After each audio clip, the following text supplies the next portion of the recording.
Today we are going to react to the German language.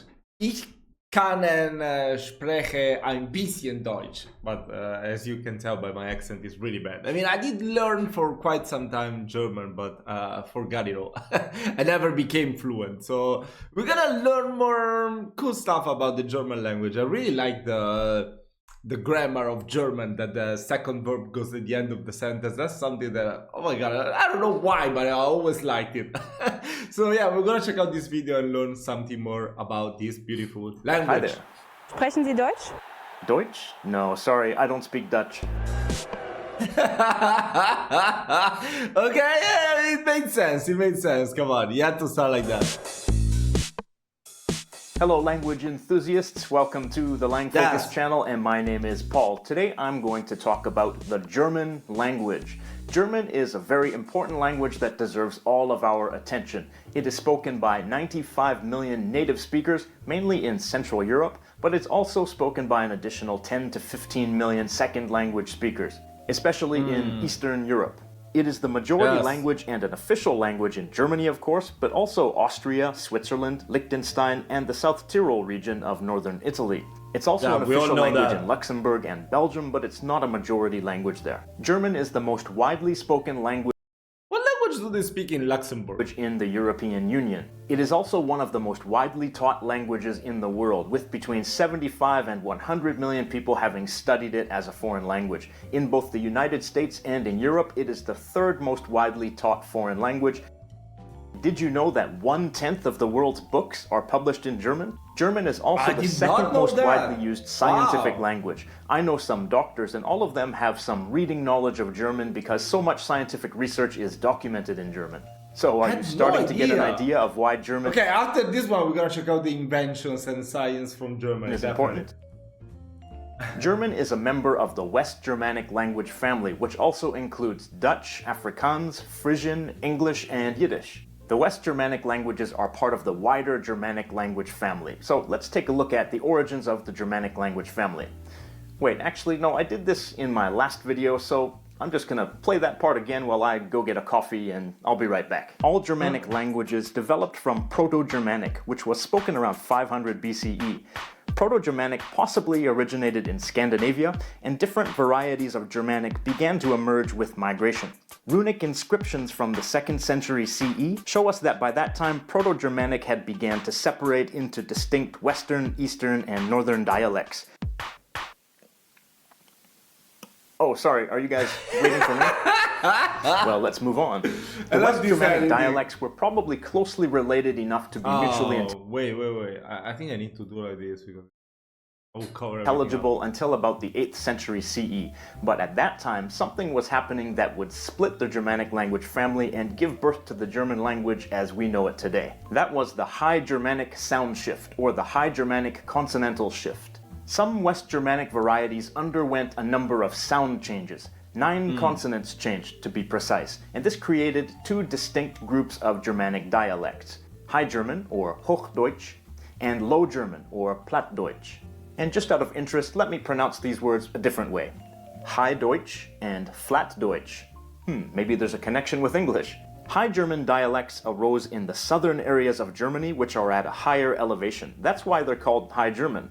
The Low German dialects existed in the northern part of Germany at a lower elevation, and also in the Netherlands. These terms do not refer to high and low status, but rather to the elevation of the areas they were spoken in. High German can be further subdivided into 2 segments, Upper German and Central German. So what were the sound changes that took place? Well, let's take a look. These consonant changes took place in 3 stages. In the first stage, these consonants changed intervocalically. That means between vowel sounds. The P sound, the P, became a F. This T sound became a S. And the K sound became a Ch. Here's an example for the English word for sleep. In Low German, it's Slapen. But in German, it's Schlafen. In the second stage, these consonants changed at the beginning of a word and also in some other contexts, like if they are the second letter in a double consonant or after an L or an R. So the sound P became Pf, like a P and an F together. The T sound became a Ts. It sounds like a TS sound, even though it's written with a Z. And the K sound became a Kh, like a K sound Yeah, so yeah, like a Z. Z. In Italian, we say z, z, z. The Z we pronounce like that too. So it's pretty cool. Followed by ch. Here's an example for the English word tame. In Lower German, it's Tam. but in High German, it's Tam. In the third stage, Tam. 3 more consonants changed. The b sound became a p, the d sound became a t, and the g sound became a k. Here's an example for the English word for day. In Lower German, it's Dach. but in High German, it's Tag. Now, all of these sound changes took place in Upper German in the south, but some of them didn't take place in Central German, and some of them didn't take place in Standard German. But we'll get to Standard German in a minute. So some of you might be thinking, well, how did these sounds just switch? Well, they didn't instantly switch. They gradually changed over a period of a few centuries, probably between the 5th century and 8th century CE. Over the centuries, the dialect continuum of Low German and High German grew more and more distinct until there were varieties that were quite incomprehensible. So someone from the south in Bavaria would have trouble communicating with someone from Hamburg in the north. But of course that was before Standard German. The dialects of Low German are often said to be a separate language from High German, and they're often said to be halfway between High German and Dutch. Now, the Low German dialect actually crosses the border into the eastern part of the Netherlands, where Low German is also spoken. But these days, the Low German dialects in the north of the country are mostly fading, and basically only older people speak them. So sad. Younger people might understand them, but they tend to use Standard German instead. But when That's a problem that is happening a lot, I think, in most countries, even in Italy. In the south, they keep the dialects really alive, but here in the north, I mean, there's not many people, younger people, that speaks the local dialect. did Standard German come into the picture? Standard German, which, by the way, is also called Hochdeutsch in German, so don't be confused Hochdeutsch. between High German and Standard German, originated as a written literary language that developed over a few hundred years as writers tried to write in a way that would be understood by the largest number of people possible from different dialect areas. But perhaps the most important factor in the development of Standard German was the translation of the Bible into German by Martin Luther in the year 1522. He based his translation on the Saxon dialect of Central German, while including some vocabulary from other dialects as well. Virtually all speakers so of German cool. dialects owned a copy of the New Bible and studied it, effectively popularizing this form of written German. Originally, there was no single way to pronounce this written form of German, but eventually the dialect of Hanover became the standard for pronunciation of Standard German. Wow! That is so cool. Standard German includes some of the sounds of the High German consonantal shift, but not all of them because it was influenced by the dialect of Hanover. So Standard German began as a written language, but as it became the language of education, it became more widespread as the formal spoken language, and it also influenced the local dialects. Today, pretty much everyone can speak Standard German, even if they speak a local dialect casually, and many local dialects have become largely replaced by Standard German, especially the Low German dialects in the north of the country. But there are still some dialects that are quite distinct and still thriving, like the Bavarian dialect in the southeast. German is considered a pluricentric language. That means that there are multiple standard varieties of the language. There is one standard language in Germany, one in Austria, and one in Switzerland. Yeah, that is true, that is true. When I was first learning German, I mean, the Austrian accent sounded a little bit different, but it was still understandable. The one from Switzerland, it was like a total different language. Like, I watched those videos that they have the easy German. I think I would make a reaction to those. I mean, I gotta get back to learn German. But when they do it in Switzerland, oh my god, it was so hard to understand it. I don't know if it was just me, but it sounded so different. All of these standard varieties are pretty much the same, except for some differing vocabulary. But of course, those are the standard languages. Switzerland and Austria, and also South Tyrol, which is related to Austria, have their own dialects as well. The Austrian dialects are related to the Bavarian dialects in southeast Germany, and the Swiss dialects are related to the Alemannic dialects in southwest Germany.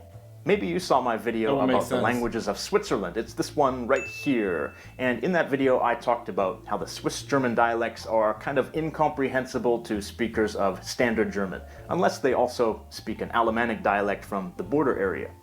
But of course, that's talking about the Swiss German dialect. Swiss Germans can speak Standard German, even if they tend to use it less than people in Germany. Why? Wait, why? Why can't you say Swiss Germans? Oh, German speaking Swiss. Do Swiss people get angry if you say call them Swiss? I mean, yes, I'll guess so. Yeah. I can understand. Can speak Standard German, even if they tend to use it less than people in Germany. Of course, they might pronounce Standard German with a different accent, but that's no big deal. In Austria and South Tyrol, the situation is similar. There are dialects that might be hard to understand for people from some other German-speaking countries, but of course Standard German is the bridge. These countries are all part of the German Sprachraum, which means the geographic area over which that language is spoken. And within that Sprachraum, Standard German is the Dachsprache. Dachsprache? That means the umbrella language under which all of those dialects can come together. Those two German terms I just used, Sprachraum and Dachsprache, are common linguistic terms, and I think that shows just how much influence the German language has over academic areas of research, like linguistics. So what is the German language like? Well, it's closely related to English, which is obvious when we look at the most basic sentences. Here's an example. I buy books often. Ich kaufe häufig Bücher. Ich kaufe häufig Bücher. Here the word order is SVO like in English, except that the adverb comes before the object instead of after it. Here's another example with an important twist. I will buy the book today. Ich werde das Buch heute kaufen. Ich werde das Buch heute kaufen. Yeah, I In love this case, that we see rule. one of I the love most the grammatic confusing rule. things for learners of Yeah, also in Netherlands, in Dutch, they do use that. I have another channel where I react to Dutch stuff. So yeah, Netherlands stuff because they get angry if you call them Dutch. Let's try to be, not get cancelled. German, which is the placement love of that the rule. second verb at the That's end a of the cool sentence. rule. So if there's a helping verb like will or Werde, it is in the normal SVO position, but the main verb goes at the end. Another example, the book was interesting. das Buch war interessant. Das Yeah, that looks exactly like the English. Come on, das Buch war interessant. Buch war interessant. And one more example, I like people who work hard. Oh, wait. Let me try. Quiz me. Oh fuck, how do you say like? People. Oh my god, fuck, I forgot everything. I'm so stupid. I don't know. Ich mag Menschen, Oh, ich mag Menschen, die hart arbeiten. die hart arbeiten. Ich mag Menschen, die hart arbeiten. Another thing that learners of German find challenging is the case system in German. In German, pronouns and nouns change form depending on their function in the sentence, but along with them, the articles and adjectives also change. Here's an example of German grammatical cases using the noun meaning table. Der Tisch, den Tisch, des Tisches, dem Tische, die Tische, die Tische, der Tische, den Tischen. You can see that the change takes place not only in the noun, but also in the definite article as well. Oh. Yeah, but it's okay. I mean, it's not that many. I mean, it's pretty difficult in Italian too with the articles because we have so many fucking articles. Oh my god. And it always changes for the plural too. So many. I can understand this type of stuff. Even though we don't really have. I don't think we have. No, we definitely don't have the genitive. Yeah, it's. The dative, yes. Sorry, I'm not a linguist. I should just watch the fucking video. Shut up. Well, the word for table is a masculine noun in German, but there are actually 3 genders in German. There are masculine nouns, feminine nouns, and neuter nouns, and for each of them, the case forms are different. And all of these different forms also apply to adjectives, which drives learners crazy. So while German is closely related to English, the devil is in the details. Even though most of the other Germanic languages are classified as Category 1 languages by the FSI, German is classified as Category 2.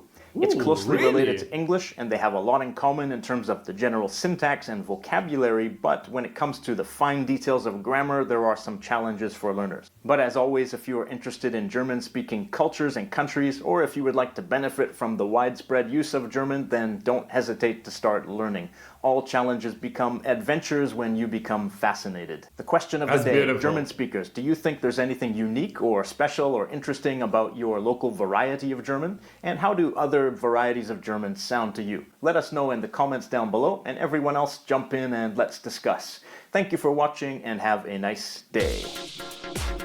That was a very interesting video, but I mean, you know, even English is pretty hard. Most of the times I pronounce many words totally wrong. Come on. At least our languages, you know, Italian, I guess even German and other languages, you know, the way you read it, once you learn how to pronounce it, that's it. In English, it always change the fucking pronunciation for no particular reason at all. And still, the grammar of English is not that easy. I always mess up verbs all the time. So yeah, I mean, I don't know, whatever. I mean, I'm always like thinking, you know, I love learning languages, but I'm just okay when I can understand when people is talking, you know, if I read a book or listen to a podcast, watch a movie, or just be able to communicate with people. That's more than enough for me. So yeah, I don't really care about becoming like C2 in each level. I don't give a fuck. So yeah, guys, I hope you enjoyed this reaction video. If you want me to check out more about Germany, this channel is about Germany. So yeah, I don't know what else you could suggest. Let me just know in the comment section. I will try my best to provide you a reaction video very soon. See ya.